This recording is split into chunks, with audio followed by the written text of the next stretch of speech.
आणि माझ्यासारखा विदर्भातला माणूस मुंबईला आल्यानंतर सुरुवातीच्या काळामध्ये फार आम्हाला अडचणी होत्या, कारण शब्दाला काबे साल्या असं अतिशय सांस्कृतिक मराठी मी बोलायचो.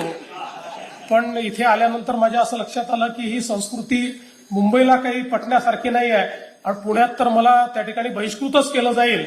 त्यामुळे मी आपलं हळूहळू थोडंसं स्वतःला म्हणजे चांगलं मराठी कसं बोलता येईल याच्याकडे मी नेलं. पण प्रत्येक भागातल्या मराठीचा आपला एक गोडवा आहे, तो गोडवा आपल्याला कायमच ठेवायचा आहे. आणि त्यासोबत सगळ्यात महत्वाचं आहे की आज आपण सगळे लोक मराठीचा या ठिकाणी गौरव करतो आहोत. तर या गौरवाच्या निमित्ताने आपली भाषा ही जास्तीत जास्त लोकांपर्यंत पोचली पाहिजे आणि त्यातलं जे अभिजात साहित्य आहे ते जास्तीत जास्त लोकांपर्यंत पोचलं पाहिजे. यातल्या ज्या लोककला आहेत, कारण भाषा ही केवळ अभिजात साहित्याने जिवंत राहते असं नाही, तर ती लोकभाषेमुळे लोककलेमुळे त्या ठिकाणी जिवंत असते.